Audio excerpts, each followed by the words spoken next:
Versículo 14. Mateo capítulo 17, versículo 14. Una entrega más del sistema divino. Cuando llegaron a donde estaba la gente, se le acercó un hombre que se arrodilló delante de él diciendo, verso 15, Señor, ten misericordia de mi hijo, que es lunático y sufre muchísimo, porque muchas veces cae en el fuego y muchas veces en el agua. Lo he traído a tus discípulos, pero no lo han podido sanar. Diga conmigo, no han podido. Respondiendo Jesús dijo, generación incrédula y perversa, ¿hasta cuándo he de estar con ustedes? ¿Hasta cuándo les he de soportar? Tráiganmelo acá. Entonces, reprendiendo el Señor al demonio, él salió del muchacho y éste quedó sano desde aquella hora. Verso 19. Se acercaron entonces los discípulos a Jesús y le preguntaron aparte, ¿por qué nosotros no pudimos echarlo fuera? Diga conmigo, ¿por qué no pudimos? Jesús les dijo, por su poca fe. De verdad les digo que si tienen fe como un grano de mostaza, le dirán a este monte, pásate de aquí a allá, y se pasará, y nada le será imposible. Pero este género solamente sale con oración y ayuno. Padre Dios, te damos gracias por esta ocasión en la que nos dejas estar ante tu presencia, exponiéndonos al alumbramiento de la luz poderosa de tu verdad.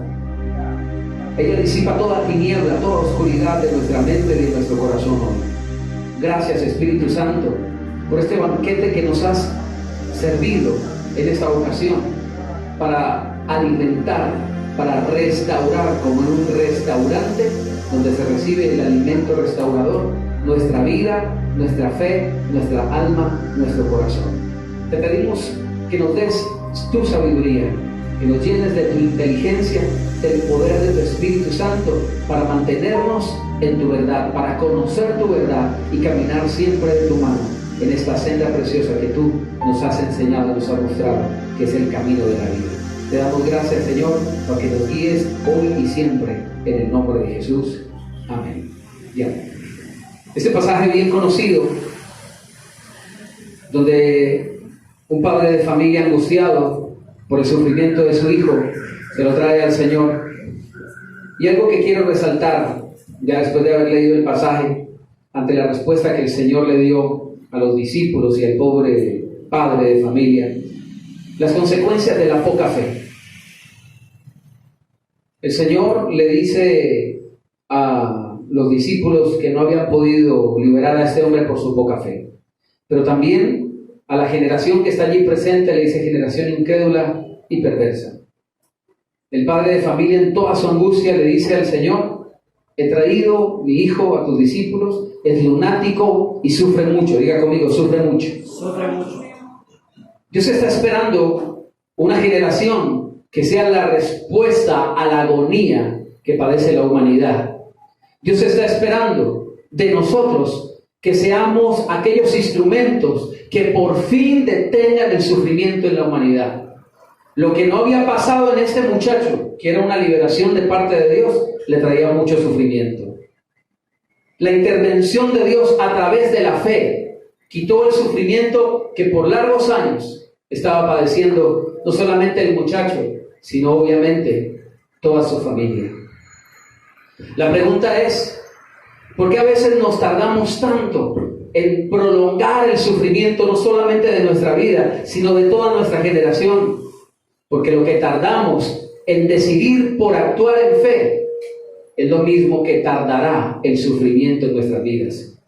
Prolongamos el sufrimiento en nuestras vidas mientras estemos siempre prorrogando nuestras decisiones de empezar a caminar en la fe de Dios.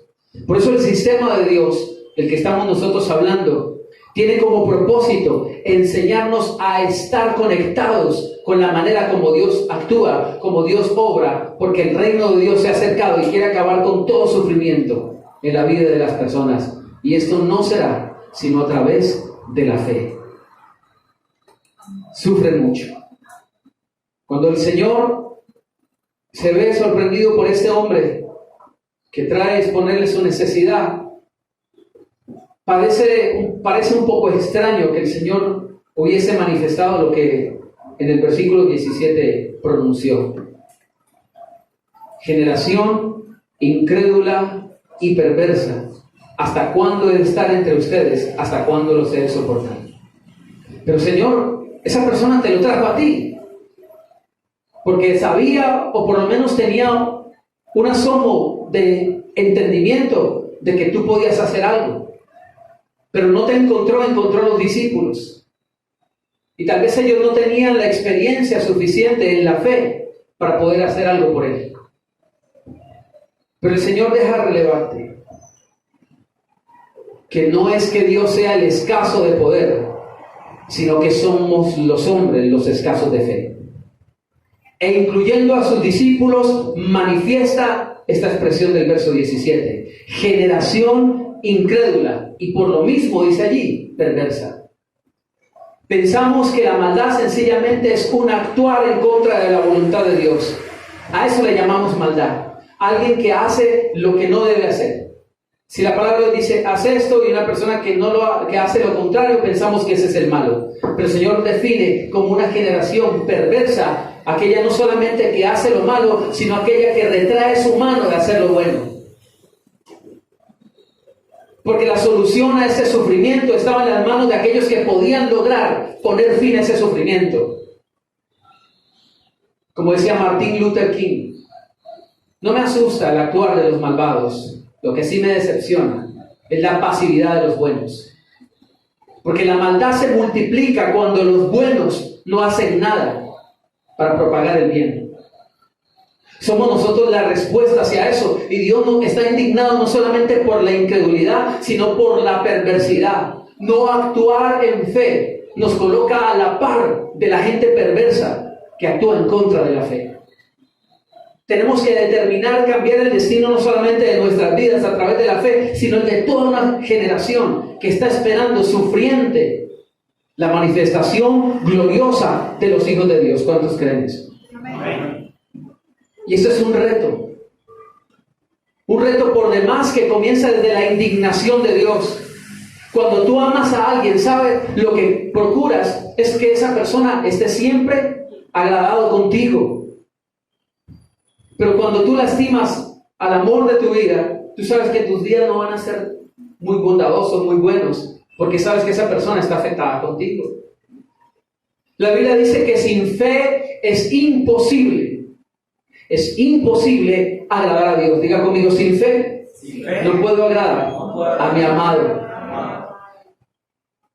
Lo único que pasa si no tengo fe es que tengo que exponerme a que Dios me soporte.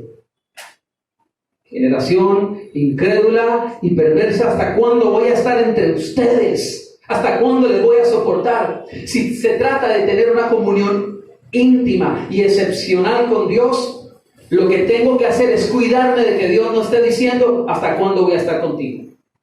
¿Hasta cuándo me toca estar en esta relación?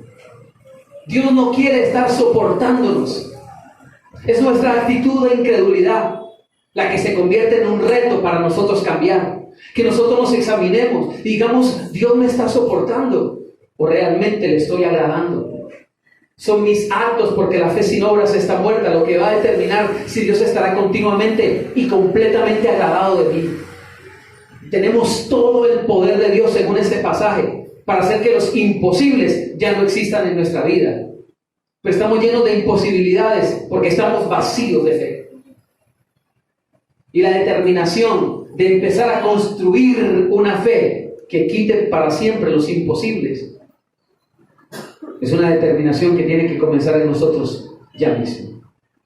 El Señor le dice a este hombre, a sus discípulos, ante la pregunta que ellos exponen en el versículo 19, y dice así el verso 19: se le acercaron entonces los discípulos a Jesús y le preguntaron aparte, ¿por qué nosotros no pudimos echarlo fuera? Esa es una pregunta recurrente en muchos cristianos. ¿Cuántos en algún momento de su vida se han hecho ese cuestionamiento? ¿Por qué no he podido? ¿Por qué no he podido surgir? ¿Por qué no he podido realizar esta tarea? ¿Por qué no he podido desenvolverme en esta actividad? ¿Por qué no me va bien? ¿Por qué no tengo el éxito? ¿Por qué no prospero? ¿Por qué? ¿Por qué? ¿Por qué? ¿Por qué? Esa es una pregunta que no solamente trae respuesta para las personas que estaban formulándosela en el primer siglo, los discípulos. Esto es una pregunta que tiene la respuesta más vigente todavía hoy. La respuesta que el Señor le dio a los discípulos en ese instante es la misma respuesta que sigue vigente hoy. Cada vez que nosotros nos preguntemos por qué no he podido, por qué no he podido, por qué no he podido, Dios estará diciendo desde siempre, por tu poca fe. En ese mismo marco donde Dios, el Señor Jesús, está dando una explicación a los discípulos de por qué no habían podido, añade lo siguiente. Por el verso 29 les dijo, por su poca fe. De verdad les digo, de cierto les digo, que si tienen fe como un grano de mostaza, le dirán a este monte, pásate de aquí allá, y se pasará. ¿Y qué? ¿Y qué conmigo? Y nada no será imposible. ¿Acaso qué tipo de seres quiere construir Dios en nosotros? En los cuales no haya imposibles delante de ellos. ¿Somos seres limitados? Por supuesto. Somos humanos. No somos una clase excepcional de ángeles, pero Dios dice, la generación que yo quiero formar es una generación, y tal vez yo sé que esto no lo entienden muchos, una generación en la cual voy a colocar mi espíritu para que sean participantes de la naturaleza divina. Y la naturaleza divina no solamente es un ser santo, no es un ser íntegro, no solamente es un ser lleno de paz, lleno de amor. Cuando pensamos en la naturaleza de Dios, no pensamos solamente en el ser que Él es, sino que tenemos que pensar en la persona poderosa que lo hace ser a Él y actuar conforme a su identidad. Ser participantes de la naturaleza divina no solamente significa ser como Dios es, sino hacer lo que Dios hace. Porque el Señor lo dijo en Juan capítulo 14, mayores cosas que estas harán, porque yo voy al Padre y enviaré al Espíritu Santo. Mayores cosas. Podemos ser capaces de hacer cosas que el Señor hizo. Estar por encima de las leyes naturales. El Señor dice, si solo tienes fe, como un grano de mostaza, vas a acabar con los imposibles en tu vida. Pero sabe, para que eso llegue, para que los imposibles dejen de ser imposibles en nuestra vida, escúcheme, la semilla de mostaza tiene que dejar de ser semilla de mostaza. El Señor, cuando dice que su fe sea como un grano de mostaza, como una semilla de mostaza, no se está refiriendo al tamaño, porque ya lo vimos en Marcos capítulo 13, en la anterior entrega. Mateo capítulo 13 no se refiere al tamaño, sino al proceso de la fe. El Señor me está diciendo, si su fe es tan pequeña como un grano de mostaza, pueden hacerlo imposible. De hecho, eso es imposible. Una fe muy pequeña no puede lograr cosas grandes. El Señor está diciendo, si tú miras el proceso que sigue la semilla de mostaza, vas a entender que ocurre algo tan extraordinario como que una muy pequeña semilla va a convertirse en la más grande de todas las hortalizas. Y de hecho, un proceso de mayor crecimiento viene aún, como no ocurre con ninguna hortaliza, y es que se va a convertir en un árbol. Y solamente cuando llegues a ser un árbol, cuando llegues a esa dimensión de grandeza, potenciado al máximo, que tuvo su origen en lo más pequeño, entonces allí nada será imposible. Pero hay gente que quiere que no hayan imposibilidades y sigue teniendo una fe, permítame decirlo así, de hormiga. Hormigas queriendo pisotear elefantes. No tiene lógica. En la lógica de Dios no cabe. La razón de Dios tiene que ver con eso. Y como le digo siempre, la fe es la razón de Dios. Dios dice que tu fe sea de esta manera. Comienza pequeño, pero va creciendo. Y ya lo vimos en otros pasajes, Marcos capítulo 4, Mateo capítulo 13, lo vimos en la anterior entrega, ahí está en YouTube. Que siga creciendo, que siga creciendo. Cuando crezca, será la mayor de las hortalizas. ¿Sabe por qué estamos viviendo en una cantidad de imposibilidades?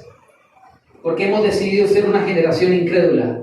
Nos quedamos conformes con algún nivel de fe, pero nos hemos estancado allí por miedos, por temores o por pura medianía.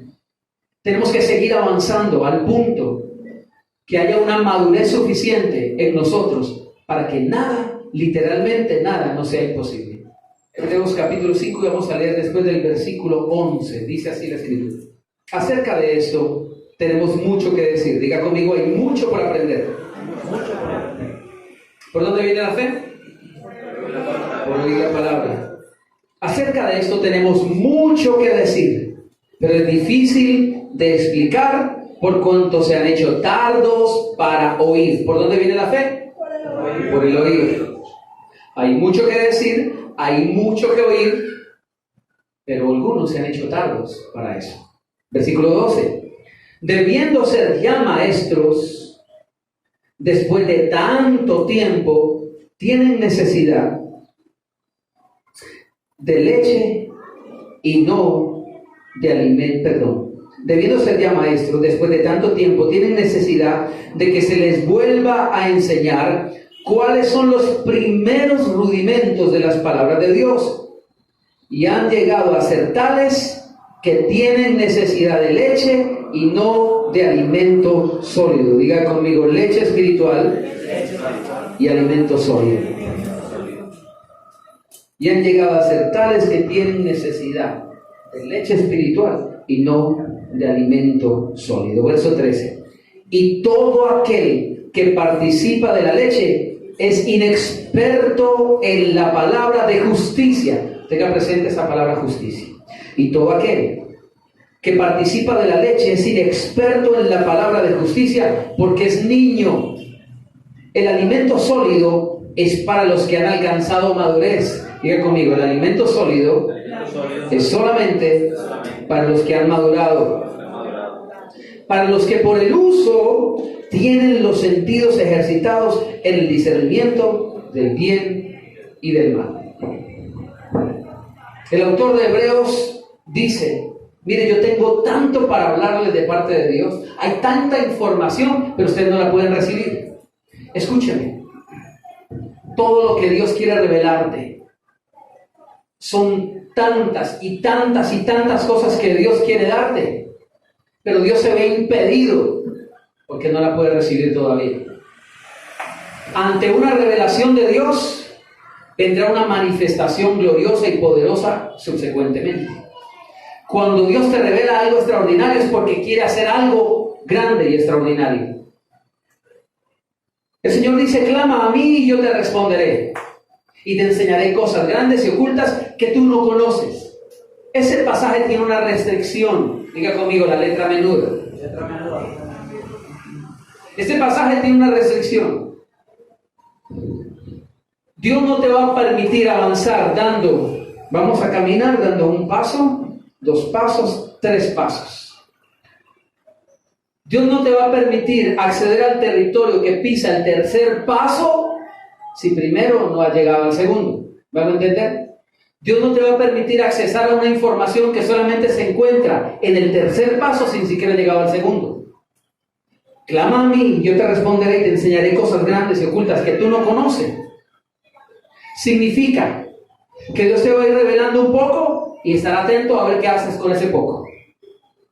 Y vas madurando y vas creciendo y Dios va empezando a soltar más información, más información, más información en la medida en que tú seas dócil de oído. El autor de Hebreos lo que está diciendo, mire, yo tengo tanto para decirles, tanto que sale de la boca de Dios, tanta palabra, tanto alimento espiritual, pero ustedes se han hecho tardos para oír. Si la fe viene por el oír, y hacerse tardo para oír significa que la fe está flaqueando. Se ha hecho lerda. No ha podido caminar como debería caminar, en el ritmo que debería caminar, porque esta gente llevaba mucho tiempo en el Evangelio y no tenían el nivel que se requería para vivir en el Evangelio. La Biblia dice que el justo vivirá por la fe. El justo no puede vivir de otra manera. Mire, en la vida del justo, ¿sabe por qué tanta gente vuelve atrás en el camino de Dios? Porque hay unos retos que exigen un nivel de fe, que si la persona no lo tiene, sale disparado de acá. Muchos no se van para el mundo, muchos siguen en la iglesia, pero ya se apartaron de Dios. Aló. O muchos se van a las sectas. ¿Sabe cuánta gente estoy escuchando hoy en día? Porque les falta la fe, porque les falta la madurez espiritual, que están yendo a las sectas judío-mesiánicas. La Biblia dice que los que no van creciendo en amor, en Efesios capítulo 2, son arrastrados por doquier viento de doctrina. Los que no crecen, los que se quedan estancados. No digo que estén matando, que estén robando, que estén haciendo cosas malas en el mundo, pero le decía, el progreso de un cristiano no solamente está en no dejar de hacer cosas malas, sino en empezar a hacer cosas buenas a nivel superior. Muchos que se quedan estancados son un blanco perfecto para que el demonio llegue y se lo lleve de la nariz, arrastrados a cualquier doctrina de error. Ellos creen que están en la verdad y están fascinados por lo que están escuchando. Porque el diablo, cuando se le presentó a Eva, se le presentó con un discurso tan fascinante que fue capaz de sacarla del paraíso. ¿Cómo es posible que un hombre viendo, palpando el paraíso, algo tan extraordinario y solamente una información que le sonó extraordinaria, fue capaz de sacarla del verdadero lugar extraordinario? Hay gente que tiene por extraordinario lo que tiene en su mente y no lo que está pisando sus pies. Y dejando lo que están pisando sus pies, lo extraordinario, terminan yéndose a donde los quiere arrastrar su mente vana. Tengan mucho cuidado, que eso está en bastante furor. Hay mucha gente hoy en día hablando cualquier cantidad de cosas que no tienen fundamento escritural. Y la Biblia dice que debemos procurar no ir más allá de lo que está escrito. Porque ellos se pegan, es que lo que está escrito está equivocado, es que el original hebreo. Pero no hay que ir más allá de lo que está escrito. Lo que está escrito como está escrito y como nos llegó a nosotros. Eso es suficientemente poderoso para guardar su palabra. Amén. Ni una jota, ni una tilde van a pasar de ella. Tenemos que avanzar en el conocimiento de Dios. Había muchas cosas que decir, pero dice son difíciles de explicar, no porque sean muy complicadas realmente, sino porque ustedes han hecho complejo la forma de oír. No tienen docilidad a la fe. Resistimos a la fe, como dice la Biblia. Algunas personas están caminando en una comodidad en la que creen que están bien, pero Dios quiere hacerles saber que no están bien, que están muy mal y que Dios quisiera verlos bien. Porque a veces podemos pagar los recibos y a veces podemos vivir más o menos bien. Gracias a Dios estamos mejor que la mayoría que vive en este país, dirán algunos. Gracias a Dios tengo trabajo. Gracias a Dios tengo fuerzas. Gracias a Dios tengo salud. Pero discúlpeme, Dios no quiere que viva en un nivel tan limitado, dando gracias a Dios. Dios quiere que des gracias a Dios en el nivel de vida que Dios quiere ponerte. Se lo he dicho. Dios quiere que seamos agradecidos, pero también un tanto inconformes. Porque la persona que se conforma nunca va a llegar a tener más. Y la Biblia dice que Dios nos lleva de gloria en gloria. ¿Cómo te va a llevar a una siguiente gloria si estás conforme con esta? ¿Para qué más si estoy bien así? No vas a poder recibir más, es imposible. Gracias a Dios por lo que tengo, pero gracias a Dios por lo más que tiene para mí. Gracias, hermano. Gracias, Señor, por esto, pero voy por más. Porque al que más tiene, más se le va a dar. Sigue estando contento con lo que tienes, pero si quieres más, Dios te va a dar más. Amén. Porque no estás conforme. Amén. Inclusive Dios le va a quitar al que poco tiene. ¡Qué injusticia! ¿Cómo va a ser? Es que estamos en el reino. Aquí es diferente que allá. Aquí es diferente que en el sistema del mundo. Estamos aprendiendo de los principios espirituales. Tanto para decir, pero tan poco para escuchar. Hay gente que tiene tan poco para recibir acá porque sus oídos se han embotado. La palabra de Dios es el alimento. ¿Y sabe? Dios ha colocado en nosotros, en este sistema físico que le llamamos cuerpo, algo que Él ha establecido de una manera perfecta. Cuando usted consume un alimento, cuando usted consume un alimento, el cuerpo lo procesa de la siguiente manera. Comienza por la boca. En la boca está la principal forma de nutrición en el ser humano, ni siquiera en el estómago. Las enzimas que tiene nuestra saliva son tan poderosas que son realmente las que intervienen en la mejor forma para llevar a cabo un proceso digestivo adecuado. Nuestro organismo es capaz de saber y reconocer que son nutrientes y que son cosas para desechar. Pero la mayoría de la gente, ¿a cuánto le han dicho en algún momento, ole, usted no mastica sino que traga? Son los que terminan en 2 segundos de comer. Ya. Pero está ocurriendo algo. Muchos de los nutrientes que tienen esos alimentos van a salir a la letrina y se van a perder. Su organismo, que estaba capacitado para obtener los mejores nutrientes, los simplemente desperdició porque no masticaste como deberías de hacer el proceso de deglución. ¿Ok? ¿Qué tenemos que hacer? Aprender a tomar los nutrientes desde el inicio, los mejores nutrientes. ¿Cómo se logra esto? Aprendiendo a crecer en la fe.